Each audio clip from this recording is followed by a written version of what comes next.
So now let us start where we left last in states of matter. So we have to start from the liquefaction of gases. So before this, we studied the various laws: Boyle's law, Charles' law, Avogadro's law, Lewis' law, and we saw that all those laws were meant for ideal gases. And we saw that how all the gases around us actually do not behave ideally all the time. So they are all real gases, and how they deviate from the real gas behavior, and what are the various parameters that we need to introduce in the gas equation, in the ideal gas equation for the real gases. And we also studied the kinetic theory of gases. Now let us move forward and study liquefaction of gases. We know that ideal gases cannot be liquefied, but real gases can liquefy at a particular temperature and pressure. Okay, so when we are studying about liquefaction of gases, that means we are studying about real gas only. Here, so let us study. Now, first complete data on pressure, volume, temperature relations of a substance in both gaseous and liquid state was obtained by Thomas Andrews. Okay, on carbon dioxide. So he plotted isotherms of carbon dioxide at various temperatures. Okay, figure 5.11 is very important. So it is the isotherm of carbon dioxide at different temperatures. So this data between pressure and volume at different constant temperature, that is called the isotherms only, for carbon dioxide was first plotted by a very famous scientist and Thomas Andrews. Okay. Later on, it was found that real gases behave in a similar manner as carbon dioxide. So carbon dioxide is a real gas. So this behavior is valid for almost all the real gases. Okay. Though not the temperature and the pressure is fixed, it is this temperature and this all these values are exclusively for carbon dioxide, but the behavior of the real gas is similar. Behavior of carbon dioxide is similar to all other real gases. It was found very later on. So Andrews noticed that at high temperature, like high temperature, here the lowest temperature recorded is 13.1 degrees centigrade and the highest temperature recorded is 50 degrees centigrade. Okay, so this graph needs to be understood in a very deep way, and I'm going slow for that matter. Now Andrews noticed that at high temperatures isotherms look like that of an ideal gas, and therefore the gas cannot be liquefied even at a very high pressure. You can see, right? You can see at high pressure, which is 50 degrees centigrade or say 31.1 degrees centigrade. So these are high temperatures curve. So he saw that at high temperature, and this is the plot between pressure and volume. We know that the pressure and volume curve looks like this only at for the ideal gas, right? So Andrew noticed that at high temperature, real gases, for example, carbon dioxide, behaves like ideal behavior. Okay, behaves like a ideal gas only. Okay, because of the curve is drawn in such a way that it looks like ideal gas behavior only. Okay, even at higher pressure, when we give a lot of pressure at that particular high temperature, then also the gas is exists and it is showing an ideal gas behavior, and we know that ideal gas cannot be liquefied. Okay, so but as it decreases the temperature, shape of the curve changes and the data shows considerable deviation from the ideal gas behavior. Okay, so 50 degrees centigrade, it is like the ideal gas. 31.1 degrees centigrade also it is behaving like ideal gas, but decreasing in temperature after that, like 30.98 degrees centigrade, from 30.98 degrees centigrade at two lower temperatures, the curve is not like 1 upon x curve, it is different. Okay, so this means that there is a deviation from the ideal gas behavior below a certain temperature. So that certain temperature for carbon dioxide was 90.89 degrees centigrade. Okay, so at this temperature, below this temperature, at and below this temperature, this carbon dioxide behaves like a real gas, and we know that real gas can be liquefied at a particular pressure and volume. Compressibility factor. Okay, now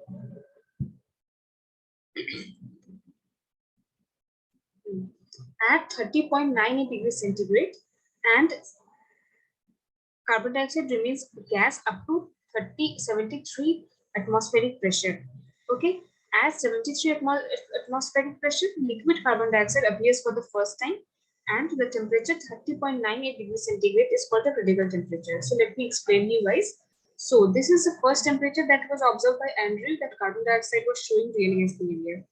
And at this particular temperature, 30.98, and at 73 pressure. So when he was compressing the carbon dioxide, or we can say compressing, or we can say increasing the pressure of carbon dioxide above 73 degrees centigrade at 30.98, then he saw a different behavior. This graph, which you can see, it is very steep now. Okay, so even the change of volume from VC to V3, very small change in volume is actually making a large change in pressure. So above this pressure 73 and at 30.9 degrees centigrade, carbon dioxide remains as liquid phase. Okay, so the temperature 30.9, it is the critical temperature of the uh, carbon dioxide. So this is the temperature above which carbon dioxide will always remain as gas. Okay, so this is the highest this is the lowest. We can say this is the highest temperature up to which the carbon dioxide can behave is always like a gas. Okay, so this is the highest temperature at which liquid carbon dioxide is observed. Above this temperature, it is always gas. Now, volume of 1 mole of gas at critical temperature is called the critical volume, and the pressure at critical temperature is called the critical pressure. So here at critical temperature, the critical pressure is 73. Okay, so above this pressure, the carbon dioxide always exists as liquid. Okay, so this is the lowest pressure till which the carbon dioxide is always gas. So these few parameters needs to be understood, and its definition needs to be understood. Critical temperature, critical volume, critical pressure, all of it are important terms. The critical temperature, pressure, and volume are called the critical constants. Further increase in pressure simply compresses the liquid, as I told you. If you further increase the pressure from the critical pressure, then what you're doing, so at critical pressure, we know that already the gas is converted into liquid state. So if you further increase the pressure, then what will happen? Will there be any compressibility of gas? No. There will be compressibility of liquid, right? Because above that pressure or at that pressure, gas is already in the liquid state. So when you're compressing the liquid, right? So the pressure increases rapidly in that case. Even if you're compressing, even for a very small volume of compression, the pressure is very, very high, right? So that can be seen by the steep line. Okay, so the steep line above the critical pressure indicates the compressibility of the liquid. Okay, it shows the compressibility of the liquid.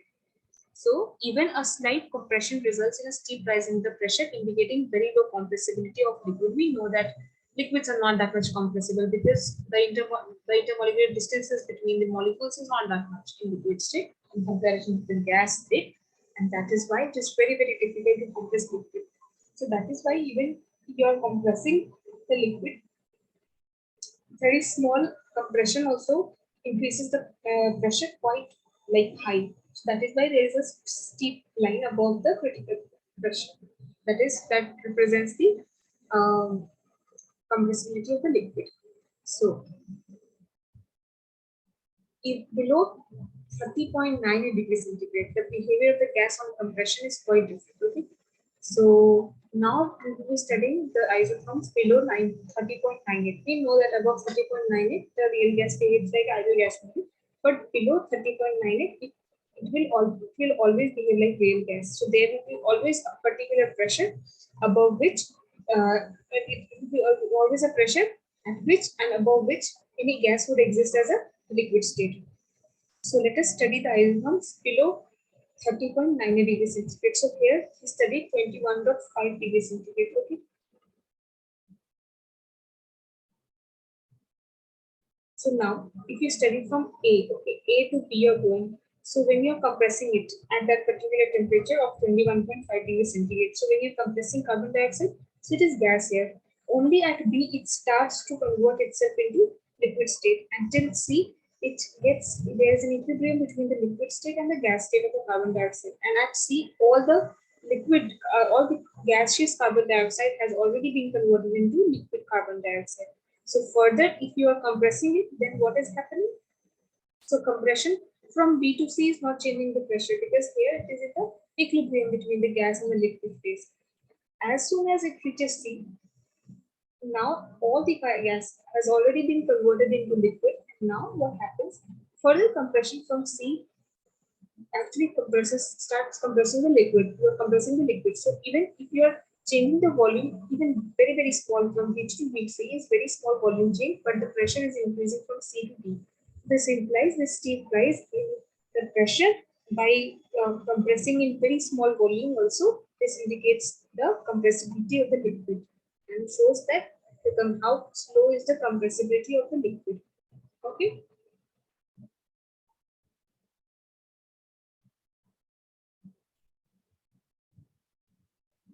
Below 30.98 degrees centigrade critical temperature, each curve shows a similar trend. We saw that. So this is the critical temperature. Below this critical temperature, all the hydrogen has some area where it is horizontal. So where compressibility is not changing the pressure. So here we are in the equilibrium between the gas and the liquid phase. Okay.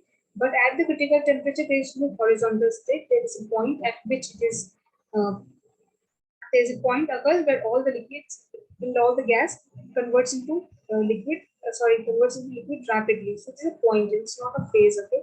So that is what it is written over here. So uh, only length of the horizontal line increases at low temperatures.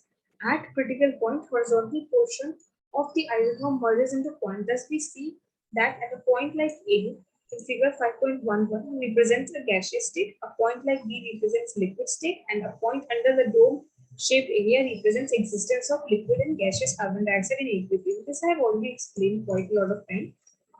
So this means that here all are in the gas phase, here all are in the liquid phase, and here it is in the dome shaped area.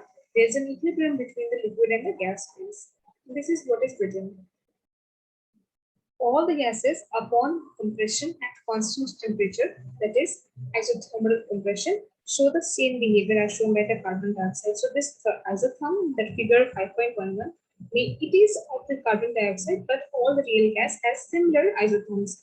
Also, above discussion shows that gases should be cooled below their critical temperature for liquefaction. Only increasing the pressure, decreasing the volume does not liquefy the gas. You need to bring the temperature toward such a down temperature below which only a gas can be liquefied. So that temperature is called the critical temperature.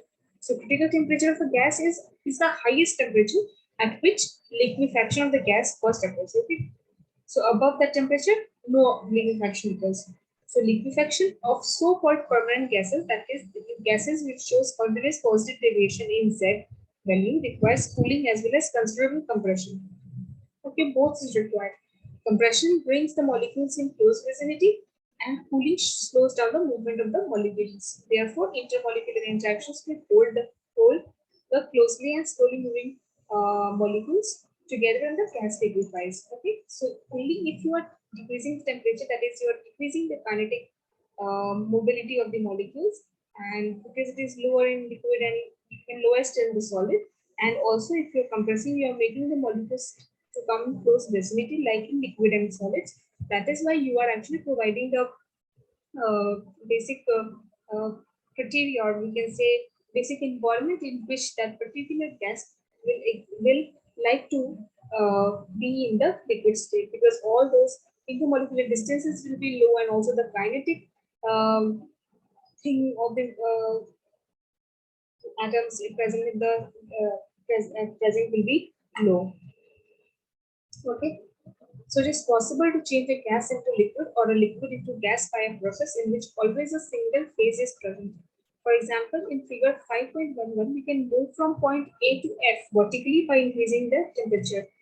So you can move from A to F. Yes, you can always move from A to F if you're increasing the temperature. But what else? Vertically by increasing the temperature. Then we can reach the point G by compressing the gas at the constant temperature along this isotherm. Okay. Then from F you can go to G. Okay. Once you reach to F, then at constant temperature you can reach to G by compressing it, right? Now the pressure will increase.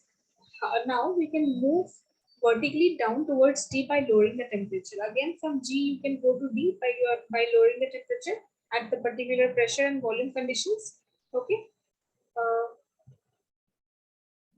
as soon as we cross the point H on the critical isotherm, we get liquid. So when you come from G to D, then you reach a point H where this it behaves like liquid. Okay, so here that gas is liquid now. G is gas only because it is behaving like ideal gas only. But when you're decreasing the temperature, you are reaching H where it was 30.98 degree. Here exists liquid, right? And further decreasing the temperature D. So here also it is liquid, right? So as soon as we cross the point H on the critical isotherm, we get liquid. We end up with liquid, but in this series of changes, we do not pass through two-phase region. So there is no any phase where you get both gas and liquid. So you're not getting to this area. You are moving in a different direction. You are directly going from gas to liquid. There is no two-phase area you are crossing through. Okay, by this path. So we end up with liquid, but in this series of changes, we do not pass through the two-phase region. Now, if process is carried out at critical temperature, substance always remains in one phase. Okay, but below critical temperature, there always exists one phase-like thing. Two-phase region is always there. Now, thus, there is a continuity between the gaseous and the liquid state. The term fluid is used for either a gas or a liquid to recognize its continuity. Thus, a liquid can be viewed as a very intense gas.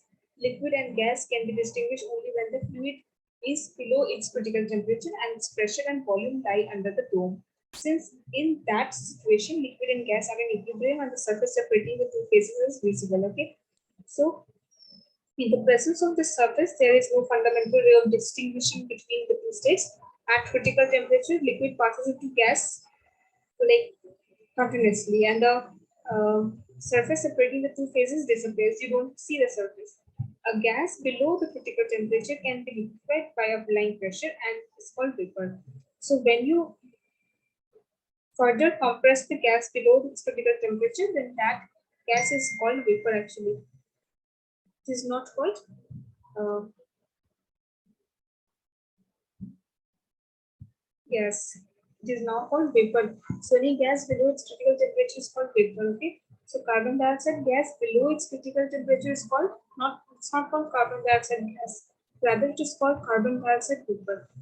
A critical constants for some of the common substances is given in figure table 5.4, and you don't need to mark this up because this will always be given in the question if the question is asked regarding critical temperature and liquefaction of gases. So it is always given. So let us solve problem 5.5.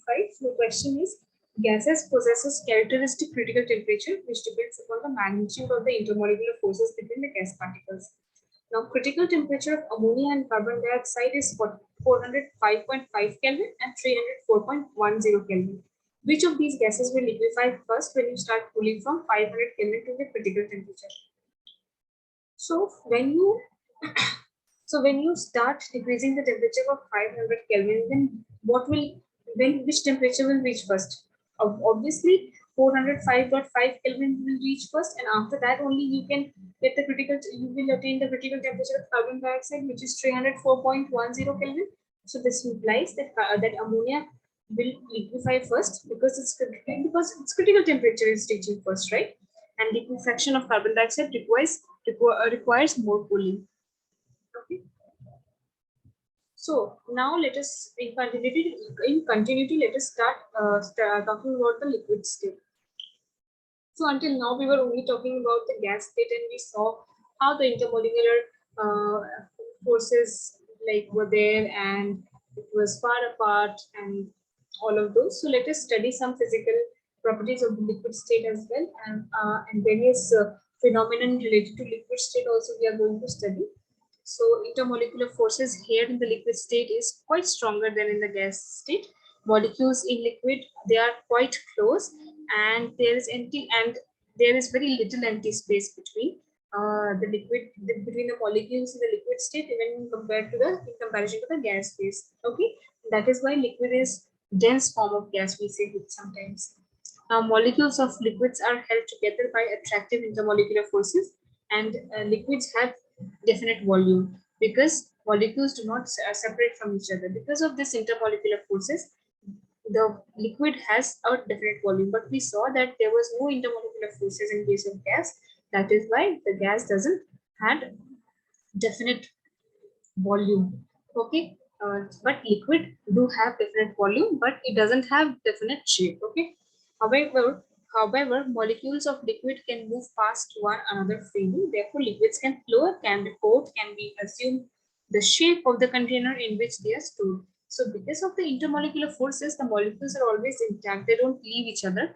That is why they have definite volume. You cannot increase the volume of the liquid. If you have 6 ml water, then it will always be 6 ml water. In whether you put it in a square container or you put it in open or closed way, it will always be 6 ml. But the liquid has a property to flow. Okay, it can the molecules can move, flow or move easily. So that is why it doesn't have the fixed shape. It takes the shape of the container in which it is in. So in the following section, we will look into some of the physical properties of the liquid, such as vapor pressure, surface tension, and viscosity. So some of the physical properties of liquid that we are going to discuss in this chapter is vapor pressure, surface tension, and viscosity. So after discussing these three topics, this chapter will come like will finish. So after that, we will be solving the questions in the next lecture. So let us start with the vapor pressure. So you guys must be thinking that since we are talking about liquid, then where this term vapor pressure comes from. So vapor, we studied just before starting the liquid state. We just studied that vapor is kind of gas only. But here also we are studying about vapor pressure. So let us see what is vapor pressure in liquid state. So if and exactly so supposedly if you have a container, okay, and it is supposedly half filled with liquids, say any water. Now I'm not giving the liquid any name, say any water, sorry, liquid. So, but half of the container is empty. There is no liquid, okay? And you have closed the container. Then what actually happens is that some of the liquid evaporates to form gas, and it is present in the upper layer in the remaining volume of the container which is not filled. Okay, so the portion of the liquid evaporates to fill the remaining volume of the container with vapor. So initially the liquid evaporates and the pressure exerted by vapors on the walls of the container, and that is called the vapor pressure. Now initially it increases, but after some time it becomes constant. So after some time, that means there is no space for further gas molecules to fit in that empty space. So and after some time the vapor pressure becomes constant. Okay. So an equilibrium is established between the liquid phase and the vapor phase. So at that point, we say that there's an equilibrium. So equilibrium means that number of molecules that is converting from liquid state to the gas state is equal to the number of molecules converting to liquid state, gas state from the liquid state. Okay. So first there is an increase in the vapor pressure, and then there is the vapor pressure becomes constant when there is an equilibrium between the vapor and the liquid state. Now the vapor pressure at this stage is called the equilibrium vapor pressure or the saturated vapor pressure.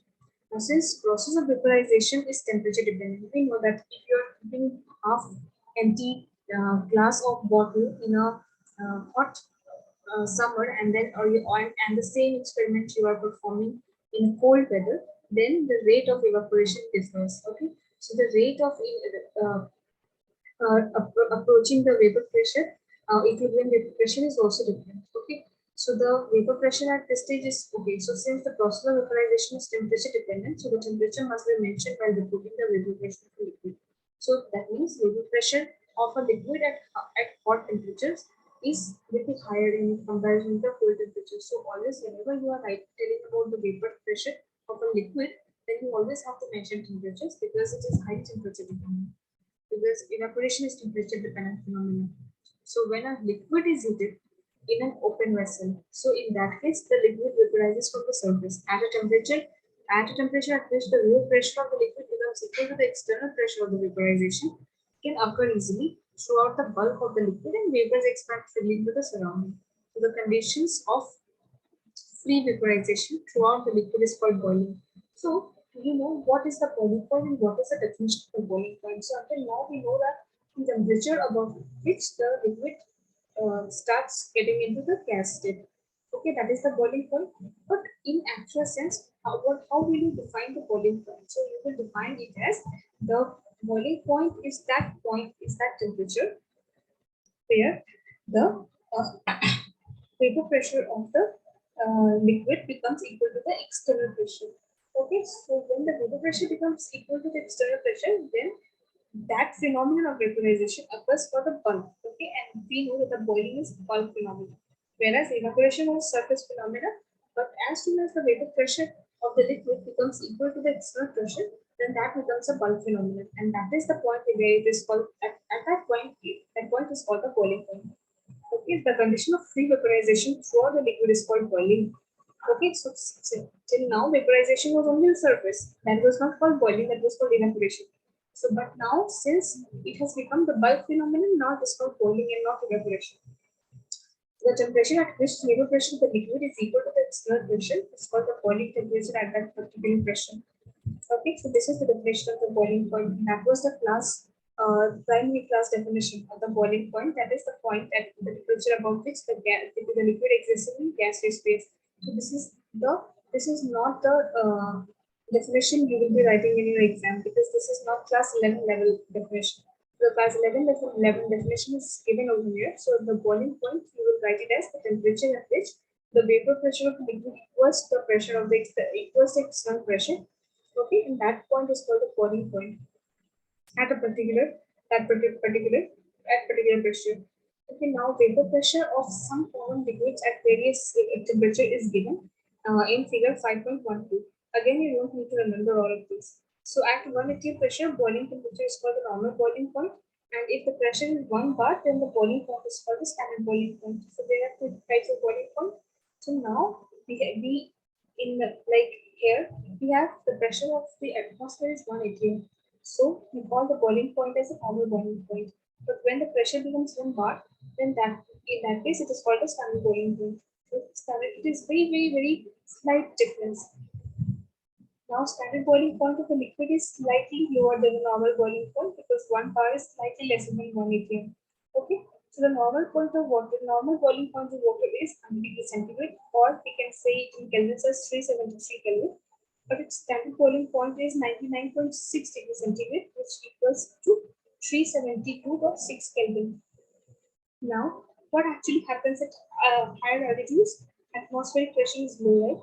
So when you go into higher altitudes, like to high mountains, in that case, pressure is quite low. Therefore, liquids at higher altitudes boils at lower temperature in comparison to that of at the sea level. Okay, so when we go into a high altitude, then in that case, pressure is already low. So that is why the vapor pressure to become equal to the external pressure it needs lesser temperature. So that is why the boiling point is also low at high altitude in comparison to sea level. Okay. So since water boils at lower temperature than this, the pressure cooker is used for cooking food in that case. Because if you cook your food in the open condition, then the water will boil so fastly and the food will be uncooked. That is why we use cooker in the hills so that the pressure remains there. So now in hospitals, surgical instruments are sterilized in autoclaves in which the boiling point of water is increased by increasing the pressure above the atmospheric pressure by using a weight conveyor the vent. Okay. So there are a lot of things why pressure cooker is used and what is the science behind this sterilizing autoclaves. So in sterilizing autoclaves, water, the boiling point of water is increased, okay, by increasing the pressure. So if you increase the pressure, the boiling point also increases, right? The point for making the vapor pressure equal to the external pressure will also increase the temperature, right? The temperature will increase. That is why in autoclaves that science is used. Now boiling does not occur when liquid is heated in a closed vessel. Okay. So on heating, continuous with pressure increases. Now at first a linear boundary is visible between the liquid and the vapor phase because liquid is more dense than vapor. Now, as the temperature is increasing, more and more molecules go to the vapor phase, and density of the vapor phase is rising. And now, at particular time when the container is closed, then you see that there is no visibility between the layers of the liquid and the gas. So when you are closing and boiling, you cannot do that. Okay, at the same time, liquid becomes more less dense, so it expands because molecules move apart. Now, when density of liquid and vapor becomes the same, so there is no clear boundary between the liquid and the vapor. So this temperature is called the critical temperature, about which we have already studied. So critical temperature is that temperature where you cannot distinguish between the liquid and the gas phase. So when you are boiling something in the closed vessel, then you can actually reach the temperature at which you cannot distinguish between the liquid phase and the gas phase. There is no separable surface. Now we have already studied about the vapor pressure. Now let us move forward and study about the surface tension. So we know that the surface tension phenomenon exists only for the liquid state. So what is surface tension? So in layman's language, I'm saying that, for example, in the surface you have water. Now you put some coin into that water. Then you want to, or coin, or say any plate, for example. So any utensil. So you put on that water. Now if you try to pick that utensil, so initially you will like feel a pressure that is acting against your pull. Okay, so that pressure, that some phenomenon, okay, that pull is called the surface tension. So how it is generated, that also we are going to study. So it is a well-known fact that liquids assume the shape of the container. Why is it then small drops of mercury form spherical bead instead of spreading on the surface? And why do particles of soil at the bottom of river remain separated, but they stick together when taken out?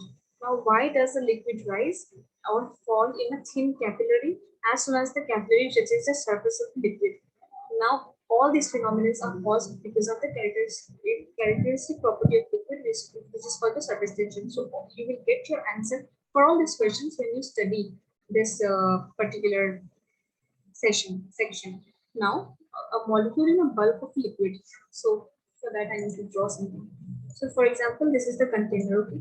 And we have we are studying this molecule which is inside the container, and here there is liquid. Okay? This molecule is experiencing force from everywhere, and this force is equal and opposite. Okay? So the resultant force at this particular molecule is zero. So, but here, when there is molecules on the surface, this molecule on the surface, the resultant force acting on the molecule is not zero because here there is no other molecules that is the forces looks like this only. All the intermolecular forces of attraction.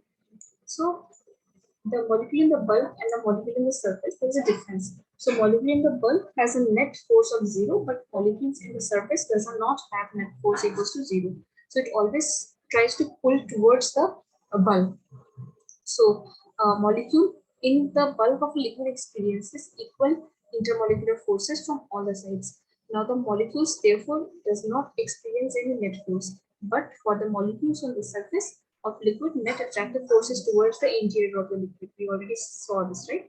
Now, due to the molecules below it, but there is no molecules above it on the surface, and that is why the net force is not zero. Since there is no molecules above it, now liquids tend to minimize their surface area. So this liquid, the molecules which is there on the top will always try to decrease its surface area because there is always net attractive force towards the bulk, okay, towards the interior.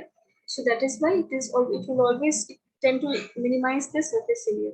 So the molecules on the surface experience a net downward force and have more energy than the molecules in the bulk, okay? So which do not experience any net force, and that is why their energy is also not much. Therefore, liquids tend to have a minimum number of molecules at the surface. So the surface of the liquid is increased by pulling a molecule from the bulk. Attractive force will have to be overcome. So this will require expenditure of energy. So the energy required to increase the surface area of the liquid by 1 unit is called the surface energy. So last line, what it is saying is that liquid tends to have minimum number of molecules at the surface because this molecule has an attractive force. The molecules will always, any molecule tries to be in a lower energy state because that is only the stable energy state, stable state. So all the time the molecules will be, a minimum number of molecules will be try to be on the surface, right? So liquid tends to have minimum number of molecules at the surface. So if the surface of the liquid is increased by pulling a molecule from the bulk. So if you are trying to increase the surface, then what you're doing is that you're taking out one molecule from the bulk and you're putting it into the surface, and that is how you can increase the surface area of the liquid. But in that case, you need to give it some energy, okay? Because you need to overcome that like attractive force. So now if the surface of the molecule is increased by pulling a molecule from the bulk, so the attractive force will have to be overcome. Okay, so this will require some expenditure of energy. Now the energy required to increase the surface area is defined as the by 1 unit also is defined as surface energy. I hope that you understand that why you need to give energy to bring a molecule from bulk to the surface, because the surface molecule have energy, right? So you and the bulk molecule doesn't have any energy.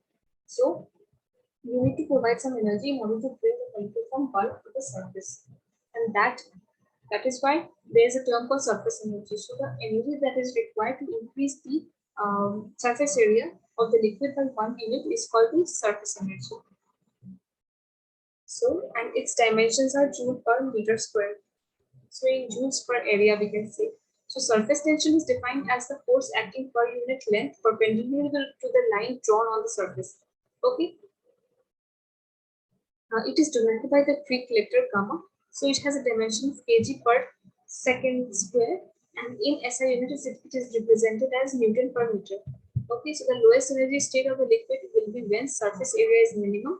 So the spherical shapes has the minimum surface area, and that is why mercury drops are spherical in shape because their molecules tend to be in the lowest energy possible shape. That is the surface. That can only happen when you have lesser molecules in the surface.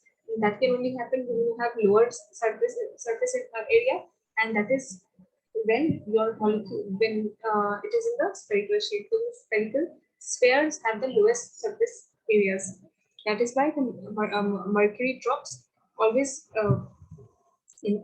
always present in the spherical shape in order to minimize the energy.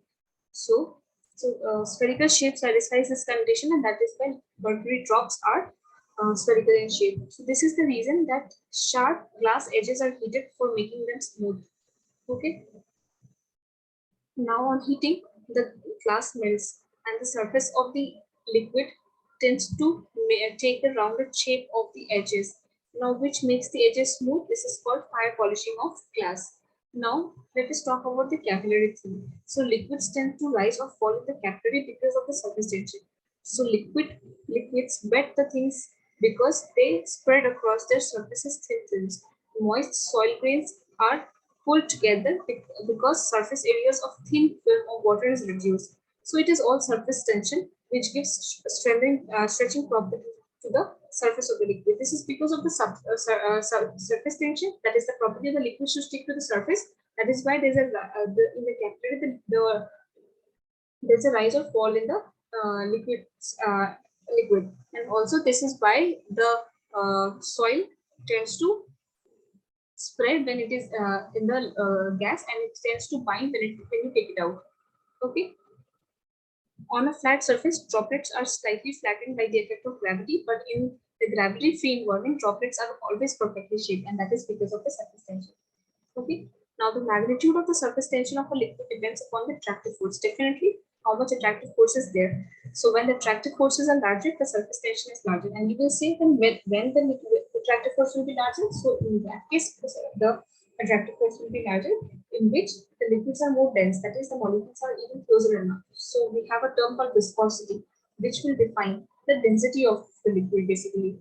Like how viscous, if more viscous is the liquid, that means the molecules of the liquids are even closer to each other. Okay, So when the attractive forces are large, the surface tension is also large. Now, increase in temperature increases the kinetic energy of the molecule and hence decreases the surface tension. So surface tension will decrease if we increase the temperature, and you know the reason, right?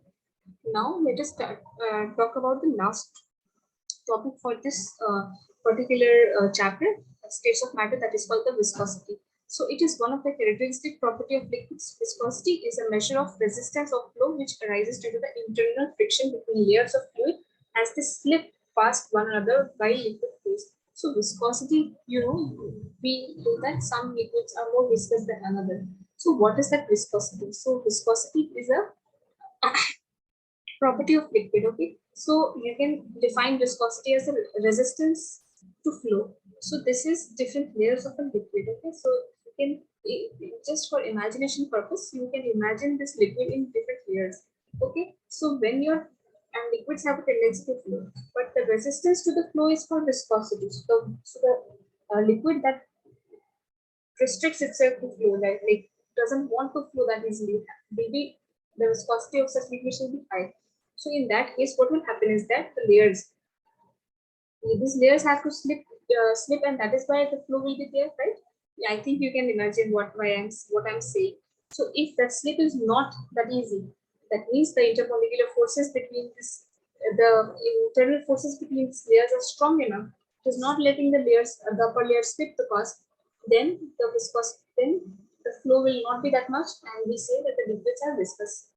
Okay, so this is the gradation of viscosity. This is called the laminar flow. Okay. So when a liquid flows over a fixed surface, the layer of the molecule in the immediate contact with the surface is stationary. This is just the internal background of the flow, like how liquid flows. The viscosity of the upper layer increases as the distance of the layers from the fixed layer increases. Now, this type of flow in which there is a regular gradation of viscosity passing from one layer to the next is called the laminar flow. So we can imagine it's like different layers of pages and sliding of pages. Okay, so if we choose any layer in the flowing liquid, figure 5.14, the layer above it accelerates its flow, and the layer below it retards its flow. So in order to flow, this top layer will go faster from plus du, it will remain stationary, and the below layer will go minus du. So that is how the liquid flows. All of these are in terms of velocity kind of a thing. Okay, so if velocity of the layer at a distance d z is changed by, so, and also you need to consider that this layer, the intermolecular distance, interlayer distances are always same.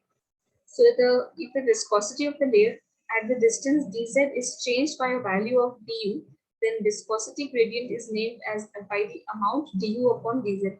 So a force is required to maintain the flow of the layers. So this force is proportional to the area of contact of the layers and the viscosity gradient. So this force is directly proportional to the area of contact. Okay. Now, and also a force is directly proportional to du upon dz. That is the viscosity gradient.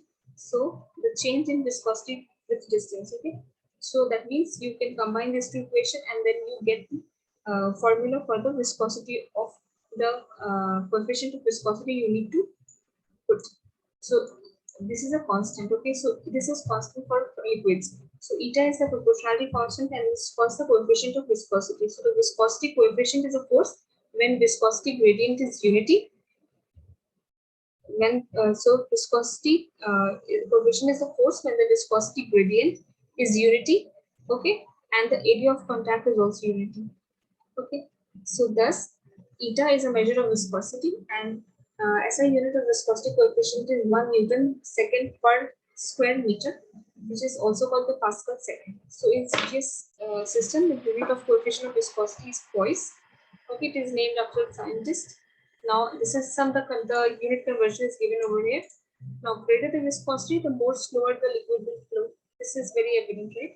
So the hydrogen bonding in van der Waals forces are strong enough to cause higher viscosity, and this is only the reason actually.